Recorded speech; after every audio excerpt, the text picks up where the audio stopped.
Oi pessoal, tudo bem? Aqui é a Aline, sejam todos bem-vindos. Hoje eu quero conversar com vocês sobre Carmila. É uma obra gótica de Sheridan Le Fanu, publicada pela primeira vez em 1872, e aqui ele nos traz uma vampira. Esse livro é conhecido como o livro que inspirou o Drácula, de Bram Stoker. E realmente nós temos diversas referências, assim, eu li primeiro Drácula e depois eu li Carmila. Essa edição que eu tenho aqui, ela foi publicada pelo Clepsydra e pela editora Wish, no financiamento coletivo do Catarse. E aqui nós vamos ter uma história contada pela Laura, que é uma jovem que mora em Estíria, que é um lugar onde atualmente seria a Áustria. Ela mora só com o seu pai e duas governantas e os criados em um castelo, uma construção bem antiga, e ela vai escrever cartas para uma amiga que mora na cidade, contando para essa amiga uma história que aconteceu com ela há alguns anos. Então, logo no início da história, a Laura vai contar que quando ela era criança, uma noite, ela acordou e ela viu uma jovem nos pés da sua cama. Essa jovem se levantou, veio até ela e deitou com ela na cama e disse que ela se acalmasse, enfim, que estava tudo bem. E logo que ela tentou dormir, ela começou a sentir uma dor no peito. E ela gritou. E quando ela gritou, essa jovem saiu da cama do lado dela, foi para os pés da cama, foi para debaixo da cama e desapareceu.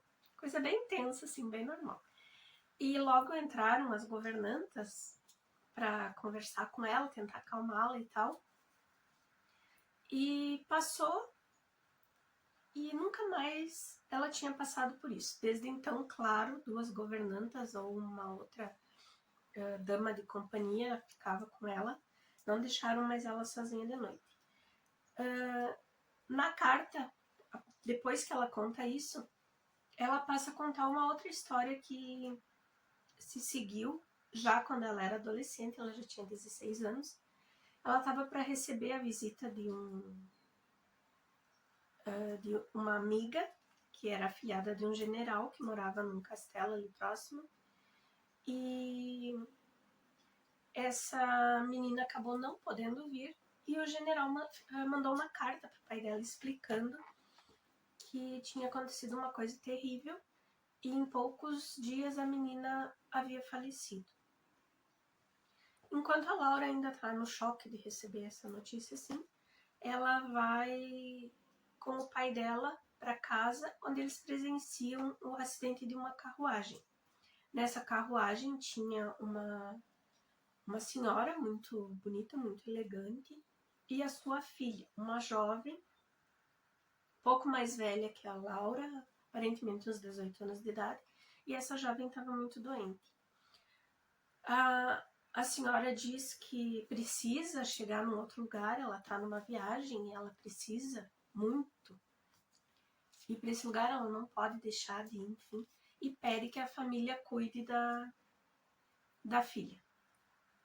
Quando essa filha se acorda, ela se apresenta como Carmila. E ela já está no castelo da Laura, do seu pai, e vai ficar ali até a mãe dela resolver voltar de viagem.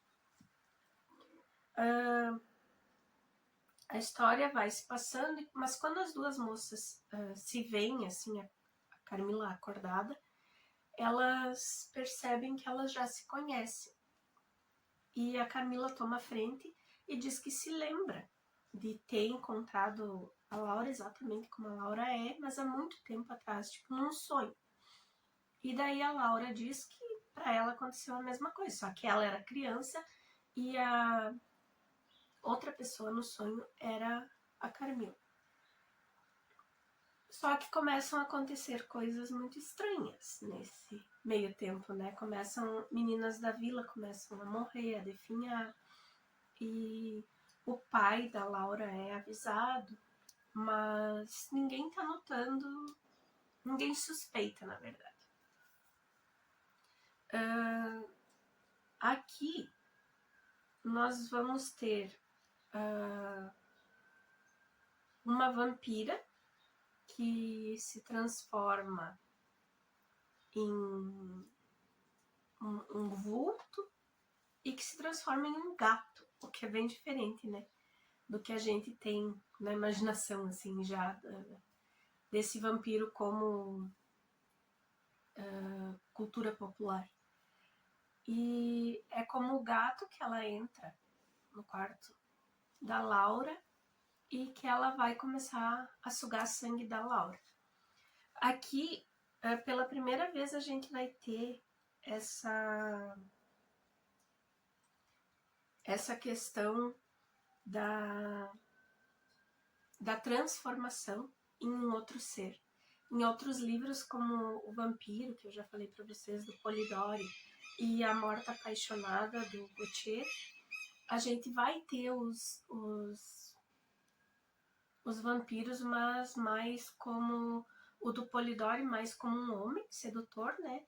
E na Morta Apaixonada a gente vai ter ela como um espectro, mas é o corpo dela, é a imagem dela, é tudo normal, assim.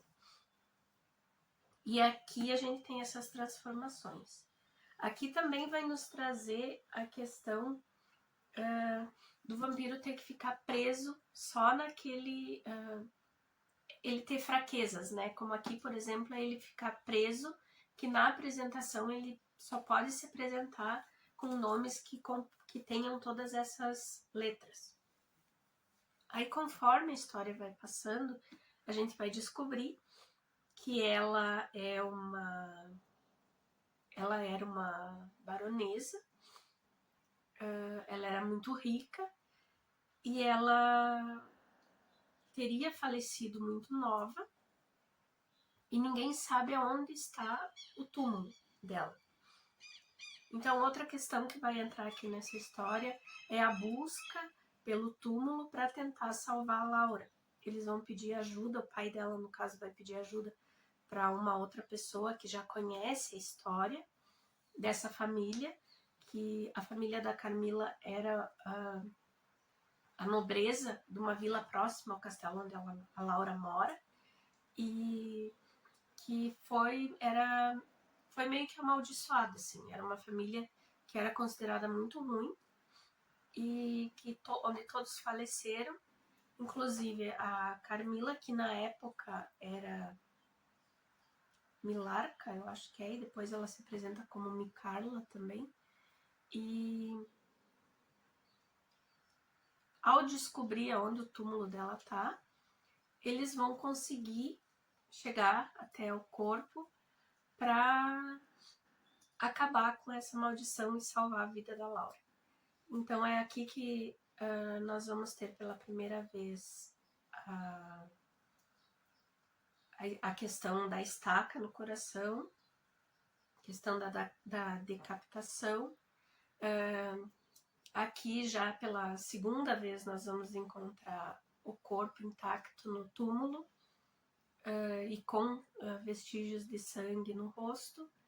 A Morta Apaixonada já traz isso antes da Carmila. Mas aqui também tem uma coisa muito interessante assim. A gente vai ter, de novo, a mulher como o demônio. Mesmo que, no fim da história, quando é narrada uma parte da vida da Carmila, contem que ela foi amaldiçoada por um demônio ter se apaixonado por ela, algo assim. E aqui a gente vai ter na Carmila a questão de que ela teria se suicidado. E a gente tem essa questão toda de que o suicídio é uma das coisas que faria uma pessoa virar um vampiro.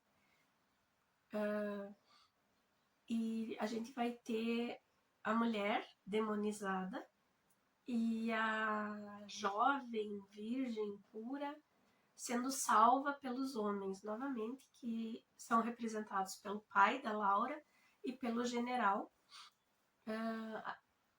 padrinho daquela amiga que teria vindo ficar com ela. E no decorrer da história, quando o general se encontra com a Laura e o pai dela, é que eles vão conseguir ligar as pistas, porque a Carmila meio que tinha um modus operandi, assim. Ela fazia sempre a mesma coisa, ela era deixada na família, como doente, como precisando de ajuda. Criava esse vínculo com essa moça e ia se aproveitando e se alimentando da moça, enfim, até que a moça viesse a falecer. Aqui também a gente vai ter uma discussão sobre a questão do vampiro não só matar, mas também poder criar um vampiro novo. É uma obra muito legal. É o livro mesmo, a história da Carmila tem entre 120 e 130 páginas. É bem rapidinho de ler. É muito bom. Tem várias dessas coisas assim que depois na cultura pop, e que inclusive o Bram Stoker utilizou no Drácula, principalmente a questão da névoa, a questão de se transformar num bicho, né? Esse monstro também ter esse rostinho mais purinho, assim, que ninguém desconfia dessa moça bonita. E é super interessante, assim, porque o Sheridan Le Fanu, ele era um pesquisador do oculto. Então ele foi muito a fundo nos estudos dele para ver sobre a mitologia, né? Porque, como eu já falei em outro vídeo que eu fiz sobre os vampiros, são seres que sempre existiram, não dessa maneira, mas o autor aqui ele foi a fundo, ele fez uma pesquisa sobre todo esse misticismo, sobre diversas outras histórias, e para criar essa vampira. Então, assim, eu não vou falar mais porque senão é muito spoiler, né? Não vou contar mais detalhes, mas eu sugiro que leiam, sabe? É uma obra muito boa, que vale muito a pena. Para quem gosta dessa coisa gótica, assim, de leitura gótica, vale a pena. Eu super indico. Então fica aqui a minha sugestão para vocês dessa obra. Espero que leiam. Comentem aqui se já leram, se pretendem ler. Quem leu me diga se gostou. Comente também mais alguma coisa, porque é um assunto que sempre tem muita coisa para falar e a gente acaba esquecendo, né? Muito obrigada por ficarem comigo até aqui. Eu peço que, se vocês gostaram desse vídeo, deem um like aqui. E se vocês gostam desse conteúdo, se vocês estão acompanhando o meu trabalho, se inscrevam aqui no canal, que para mim faz muita diferença, tá?